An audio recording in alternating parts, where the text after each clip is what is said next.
Buenas tardes, sean bienvenidos una vez más a una entrevista en la que nosotros vamos a tocar un tema importante y actual, el extractivismo y la naturaleza. En verdad es un tema que da para que podamos conversar con nuestro entrevistado, el señor Julio Roldán, quien escribió el libro Perú, mito y realidad. Buenas tardes, gracias por la entrevista. Como tú has dicho, hay una relación básica, fundamental, entre la economía, la vida social, Exacto. la vida política y la vida cultural.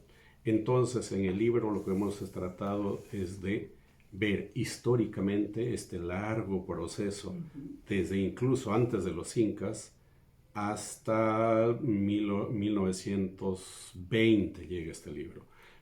¿Qué es el extractivismo?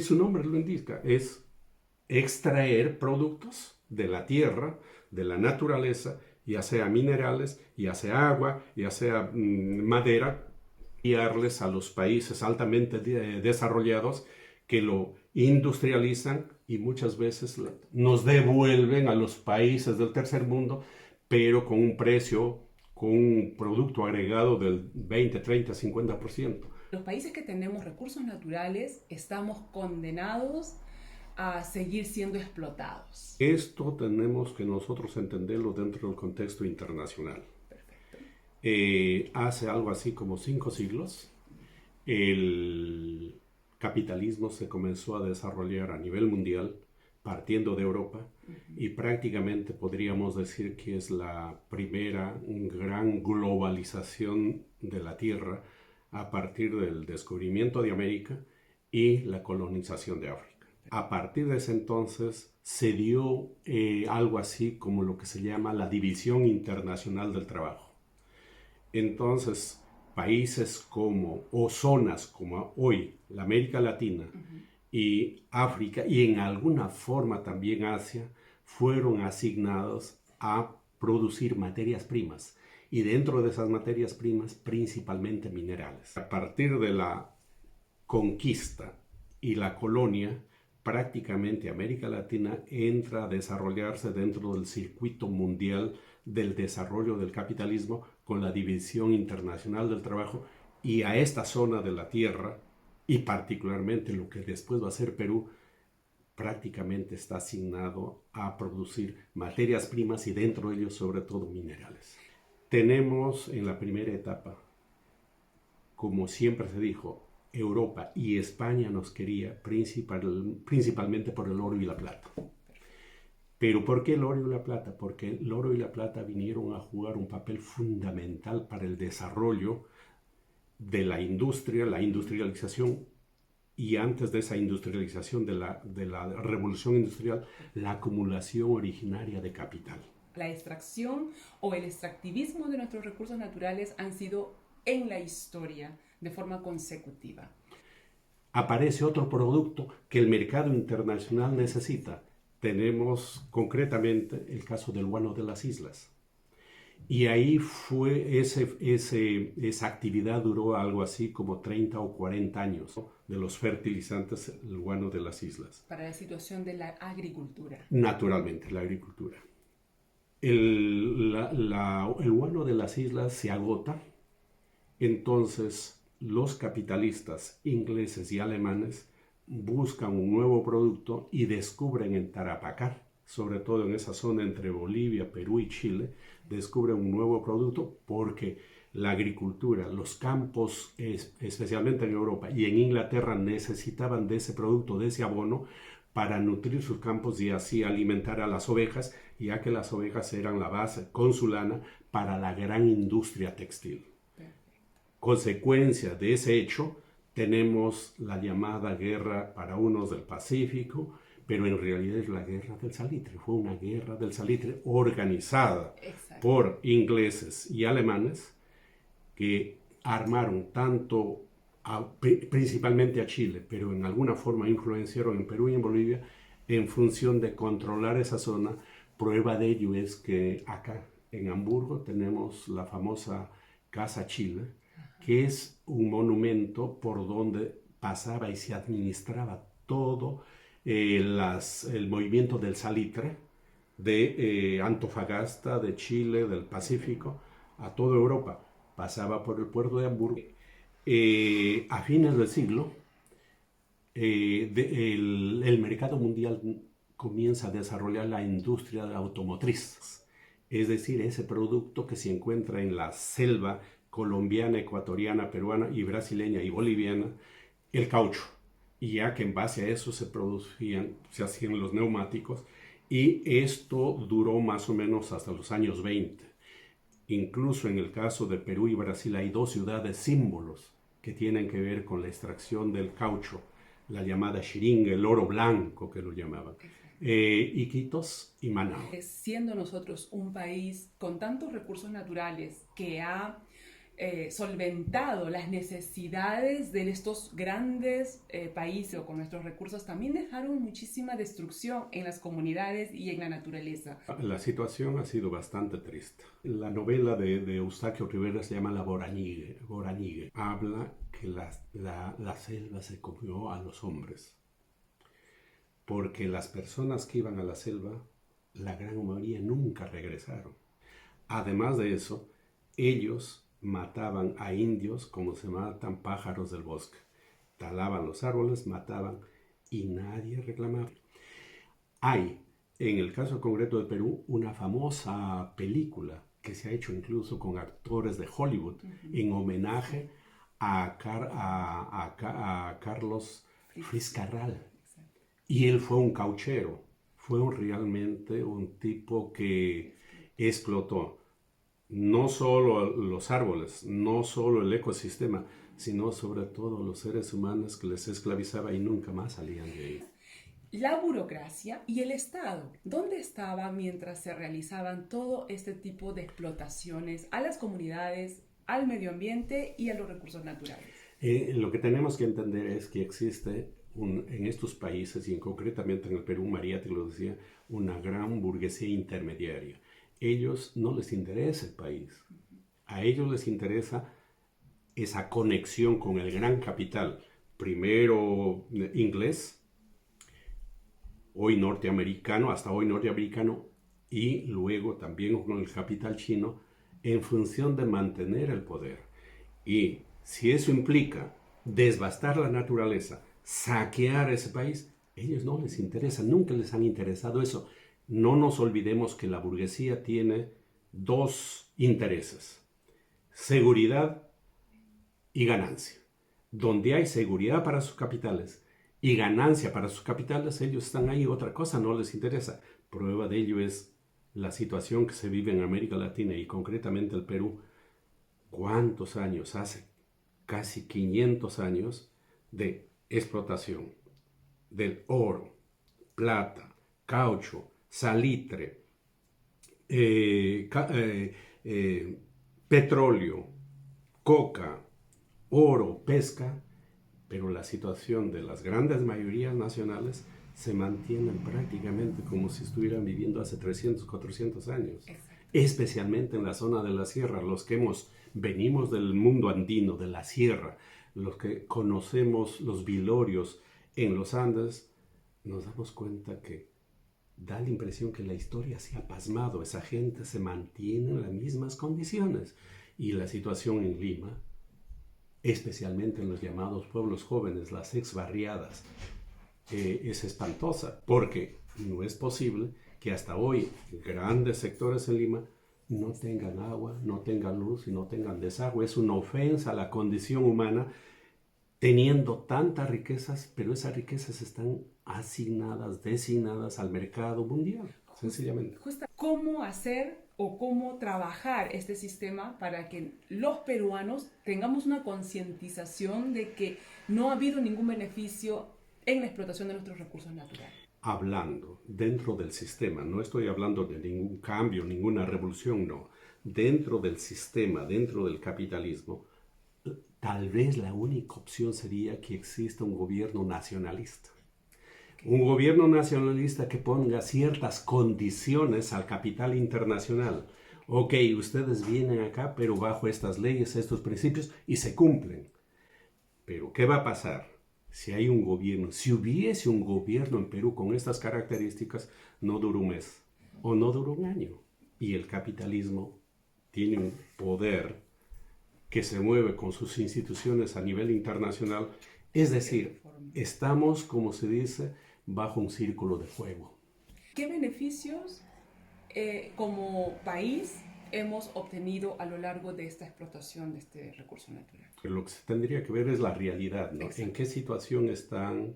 Si hablamos como país, tendríamos que hablar de las grandes mayorías. Obreros, campesinos, estudiantes, maestros. Habría que preguntarles a ellos, toda esta producción de oro, de plata, de guano, de salitre, de caucho, de petróleo, del pescado, hoy la coca, nuevamente hoy el oro, ¿qué beneficio les ha traído a nosotros? Vayamos a ver la realidad del Perú. Es uno de los países, hoy ha demostrado con esta pandemia, que es uno de los países que se encuentra en una situación paupérrima. El beneficio siempre es para un grupo, para esa gran burguesía, hoy también para los emprendedores, como este señor Aliaga, que es un nuevo rico, o como Acuña, que es un nuevo rico. ¿Podríamos mencionarlos? ¿Cuáles son esas grandes familias que hasta ahora solamente viven del recurso, de la extracción del recurso natural en el país?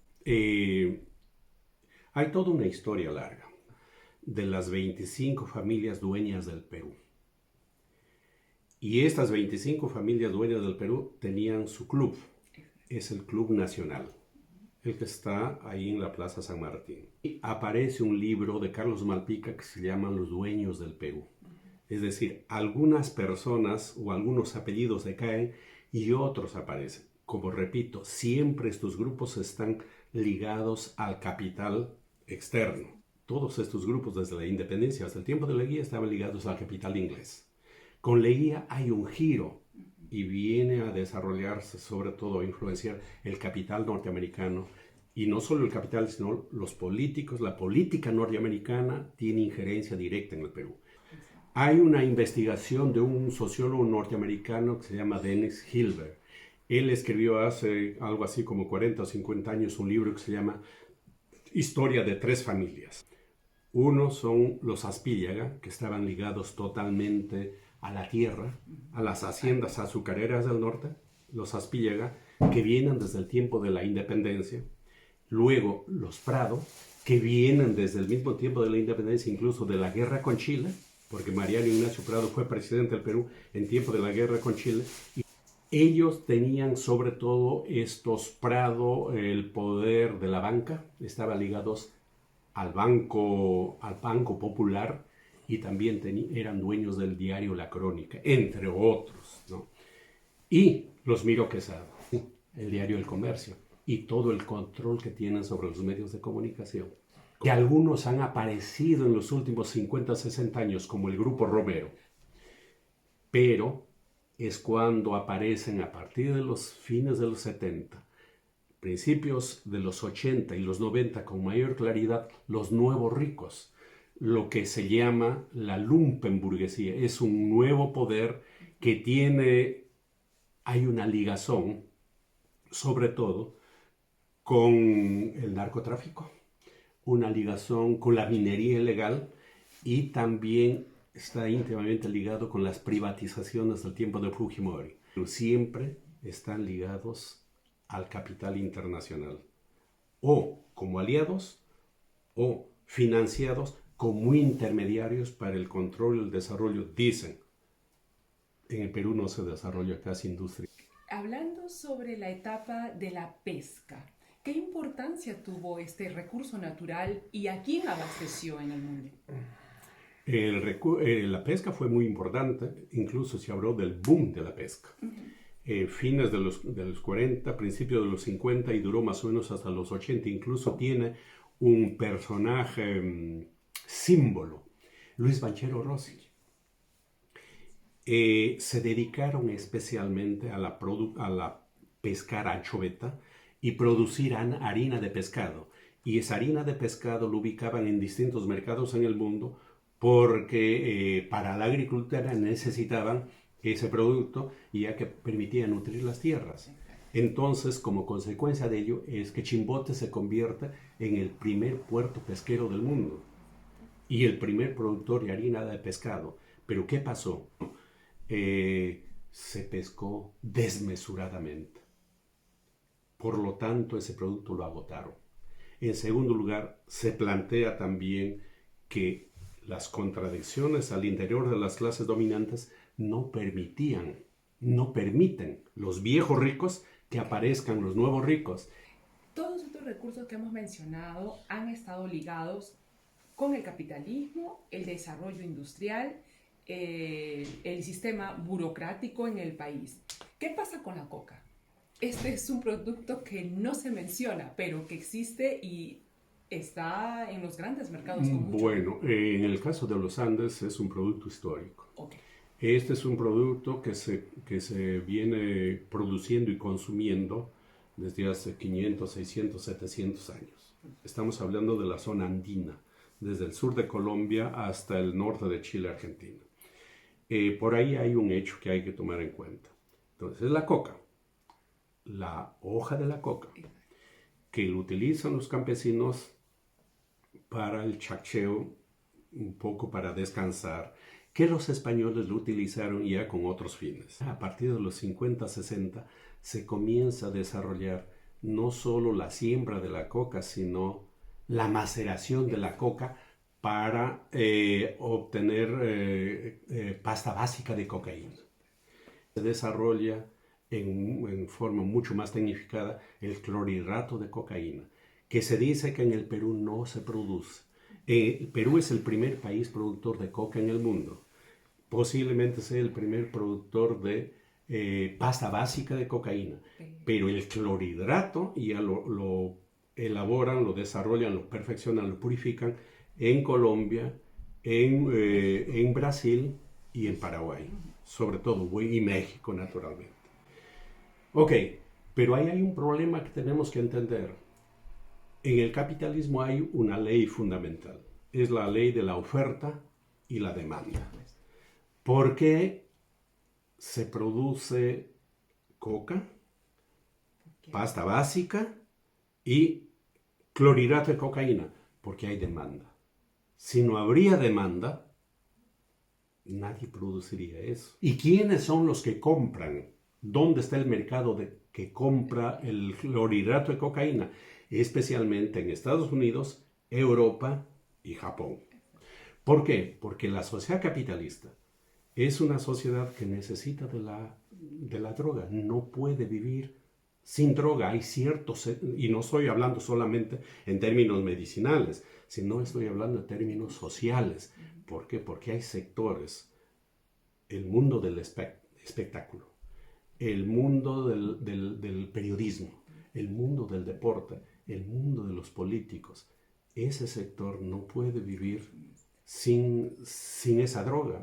Una herramienta para que se produzca el extractivismo es también la propiedad de la tierra. Se dice que el Estado es dueño de todas las tierras. Eso es el principio general. Nosotros somos el Perú y quien es dueño de todas estas tierras es el Estado. ¿Y el Estado a quién representa? No lo dicen, pero representa a las clases dominantes. Representa a los dueños del Perú. Ok. Hay comunidades, hay propiedad privada, cada quien tiene su parcela, pero según se dice la ley, y eso también es en Alemania, un medio metro, un metro después, bajo tierra, ya no te pertenece. Sí. Por lo tanto, los recursos naturales son del Estado. Así que la comunidad campesina, la comunidad indígena, el pequeño propietario es propietario solo a ese nivel. Pero el agua, producto, el gas, el petróleo, esos son del Estado. Y por lo tanto, ¿quiénes son los que negocian? Son, a nombre del Perú, representantes del Estado, son los gobiernos. ¿Cómo visualiza usted la situación sobre nuestros recursos naturales en el país? Sobre este extractivismo. Hay dos cosas. En estas condiciones, a pesar de que la gente esté luchando, a pesar que la gente esté defendiendo, en estas condiciones como en la cual se encuentra el país, a la larga, tarde o temprano, ellos se van a imponer. El capital tiene mucho poder.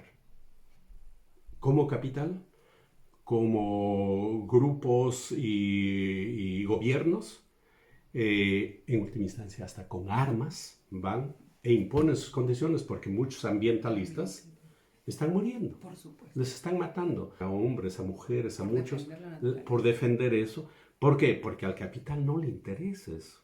Al capital le interesa defender su naturaleza acá, en su país rico. Incluso acá hay problemas. Este es un país rico que se puede dar el lujo de financiar incluso actividades en favor del medio ambiente, pero allá. Pero acá, que acá no lo tocan. ¿Por qué? Porque sencillamente, ¿de qué viven? ¿De dónde vienen los minerales para producir armas? De estos países. Y la producción de armas es una de las ventas más grandes que tiene, por ejemplo, Alemania en el mundo. Es el tercer país productor de armas en el mundo. ¿Y eso implica qué? Implica organizar guerras para poder vender sus armas, porque si no, se estoquean. ¿Habrá en algún momento un equilibrio entre la sociedad, el Estado como un intermediario y el sistema económico llamado capitalista, socialista? Bueno, yo espero que en el socialismo sí, porque eso implicaría, como dijo Marx, que tendríamos que humanizar a la naturaleza y naturalizar al ser humano. Que ya no se dé esa contradicción abismal entre naturaleza y ser humano, sino que haya un nivel de conciliación. Pero eso será en una sociedad futura. En el capitalismo es imposible. ¿Cuál sería el objetivo al tratar de tocar estos temas para que la población esté informada? Eso es lo que dices, lo que acabas de decir. Es decir, que la gente, especialmente la gente joven, la gente un poco interesada, comprenda cuáles son los alcances del capitalismo y cómo el capitalismo no solo destruye el alma humana, no solo liquida las relaciones humanas, sino que también liquida y depreda la naturaleza.